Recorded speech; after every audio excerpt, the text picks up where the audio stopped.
Hello every one. ഒന്ന് relaxed ആകാനും ബോറടി മാറ്റാനുമൊക്കെ എന്നെ ഏറ്റവും കൂടുതൽ ഹെൽപ്പ് ചെയ്യുന്നത് ഇങ്ങനെ നേച്ചറിലേക്ക് ഇറങ്ങി കുറച്ച് ടൈം അവിടെ സ്പെൻഡ് ചെയ്യുന്നതാണ്. അവിടെ ഓരോ കാര്യങ്ങളും ഒബ്സർവ് ചെയ്ത് ഓരോന്നിൻ്റെ ഭംഗി നോക്കി അങ്ങനെ എല്ലാം മറന്ന് നടക്കുന്നത് എനിക്ക് ഒരുപാട് ഇഷ്ടമുള്ളൊരു കാര്യമാണ്. ചുറ്റും കുറച്ച് ഫ്രൂട്ട്സും ഫ്ലവേഴ്സും കൂടി ഉണ്ടെങ്കിൽ എൻ്റെ എക്സൈറ്റ്മെൻറ്റ് ഇരട്ടിയാകും. ഓരോന്നും പറിക്കാൻ പാകമായി കൂടെ നിൽക്കുന്ന സമയമാണെങ്കിൽ പിന്നെ പറയുകയേ വേണ്ട, ഒരുപാട് ഹാപ്പി ആയിരിക്കും ഞാൻ.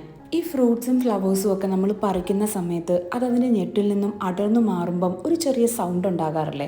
അതെനിക്ക് ഭയങ്കര ഇഷ്ടമാണ് അത് കേൾക്കാൻ. ഇതൊക്കെ പറിക്കുന്ന സമയത്ത് ഇത് നേരെ നമ്മുടെ കയ്യിലേക്കല്ലേ വരുന്നത്. ആ സമയത്ത് നമ്മൾ അനുഭവിക്കുന്ന ഒരു പുതിയ സെൻസേഷൻ ഇല്ലേ? ഇതൊക്കെ എന്തുകൊണ്ടോ എനിക്ക് ഭയങ്കര റിലാക്സിങ് ആണെന്ന് തോന്നിയിട്ടുണ്ട്.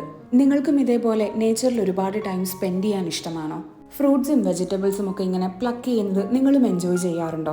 ഉണ്ടെങ്കിൽ കമൻറ്റ് ചെയ്യണേ. അപ്പോൾ ശരി, അടുത്ത വീഡിയോയിൽ കാണാം ഗൈസ്. ടാറ്റാ, ബൈ.